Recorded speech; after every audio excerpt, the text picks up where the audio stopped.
My family consists of me, my college-going sister, and our parents.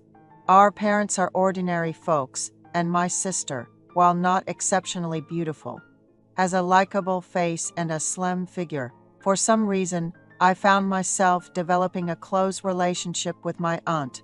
I'm going to confess a bit of that story here. Last year, I took my college entrance exam, but my score was much lower than expected, so I couldn't get into the college of my choice. I had no choice but to retake the exam. I've been studying since January, so it's been 4 months. But studying doesn't mean you just sit at your desk all the time. Occasionally, I had to go out for some fresh air, meet friends, and relieve stress with a drink or two. It's the only way I could fully concentrate on studying again. I don't have a girlfriend and no experience with women.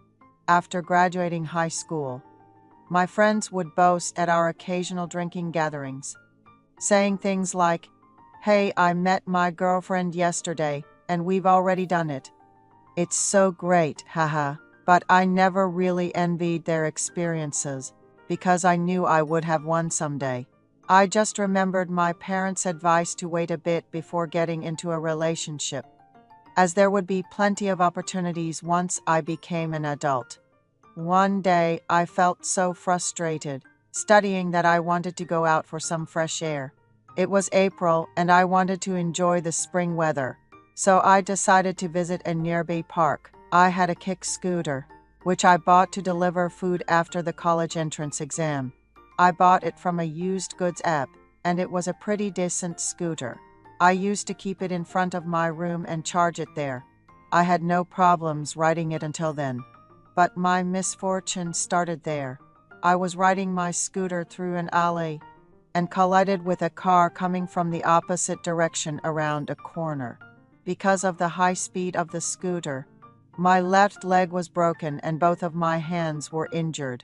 The hospital said I needed to be admitted for 3 months for my bones to heal properly. I wanted to go home, but they told me to stay in the hospital to prevent further complications.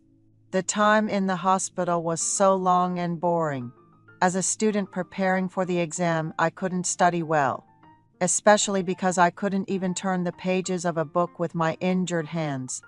And at the age of 20, the prime of my youth, it was suffocating to be stuck in a hospital, just watching TV all day. I couldn't even go out to get some fresh air by myself. Moreover, it was still difficult for me to walk with crutches because of my leg injury.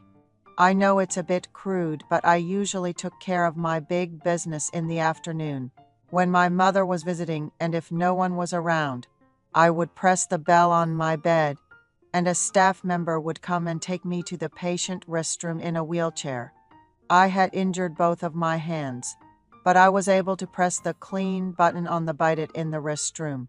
I hadn't even been hospitalized for a month yet, so I had to stay for another month or so before I could unwrap the bandages. I felt like I was going crazy. I imagined that once I was discharged and able to freely use my hands and feet, it would feel incredibly special. The only thing that alleviated my mood was when my parents and sister came to visit often, and we went out together in a wheelchair.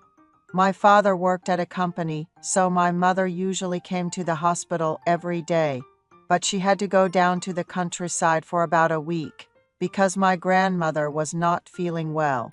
So my sister, who was in college, came to visit me. "Are you okay now?" "Oh, right, Dad sold your scooter. Don't ride a scooter ever again. It's fast, but you had a big accident because you rode it without a helmet. It's not just motorcycles or cars that are dangerous. Accidents with scooters or bicycles can also be serious," my sister said. My sweet and cute sister. "Okay, I got it. I won't ride a scooter. Now I'm more scared of scooters." With that, my sister stood up for a moment. She came over to me. The reason was that it was lunchtime and I had to eat. But I couldn't eat by myself, so someone had to feed me. You're an adult now, what's this about? I'll feed you lunch," my sister said as she brought a spoon to my mouth. Then, instinctively, I looked at my sister's attire, and my manhood began to react. "Open your mouth. I'll feed you," my sister said. Then she lowered the blanket that I was covering at that time, because it was a bit cumbersome to feed me.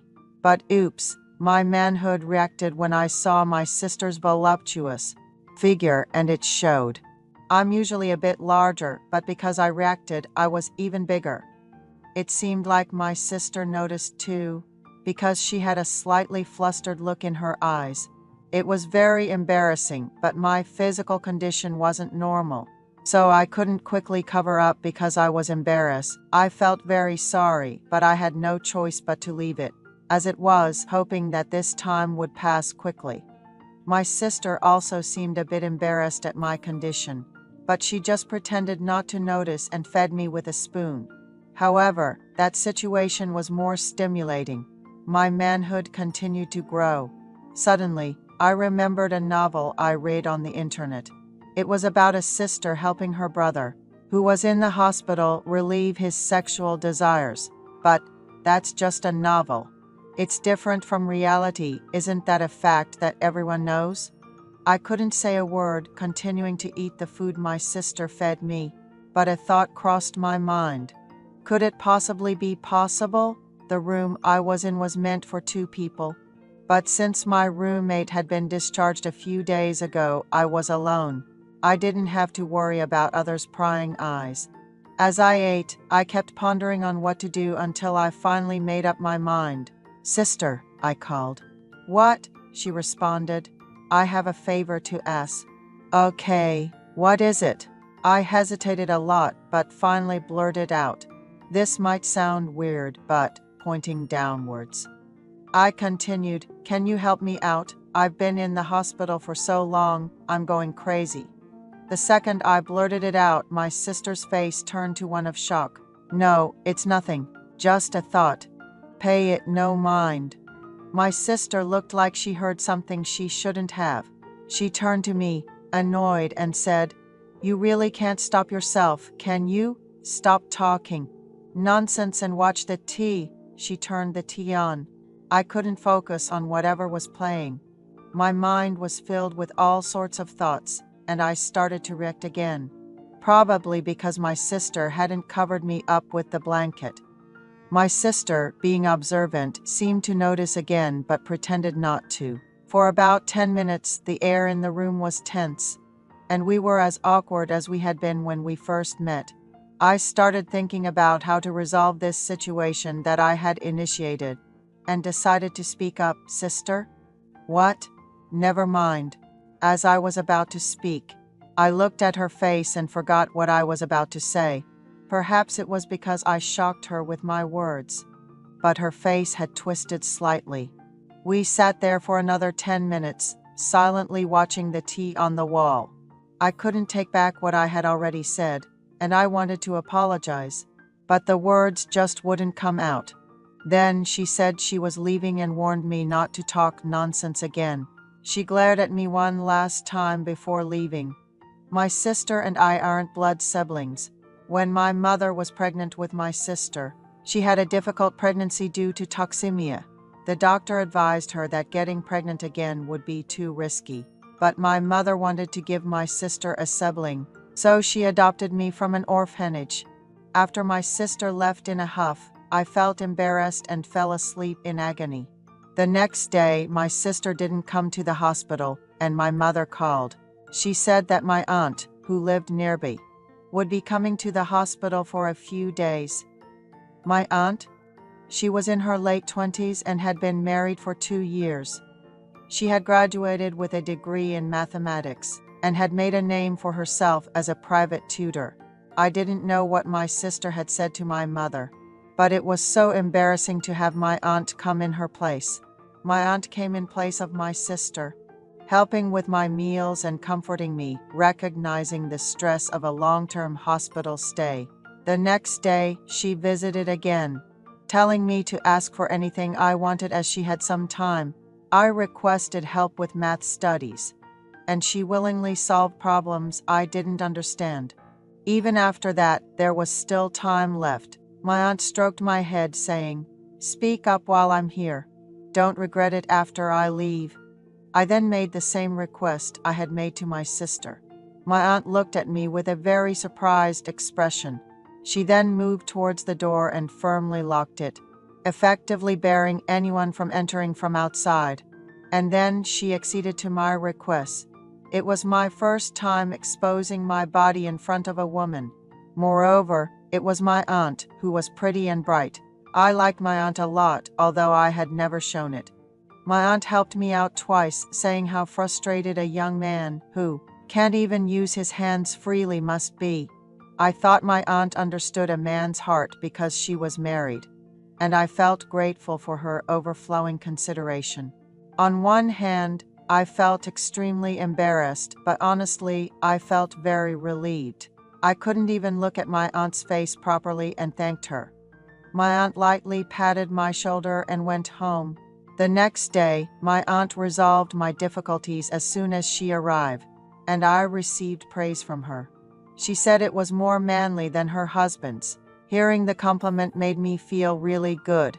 I told her that she should take responsibility for me, since she was the first to see my body, and if possible, I wanted to meet her privately after my discharge.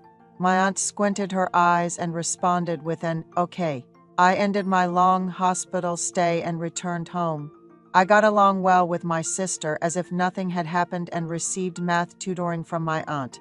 Fortunately, I got good scores and could enter the university I wanted. My aunt was very happy, saying that she was rewarded for teaching, and we had a meeting outside as promised. I was very clumsy when we first got intimate, but my aunt patiently waited. Thanks to my aunt's consideration, I could gradually improve.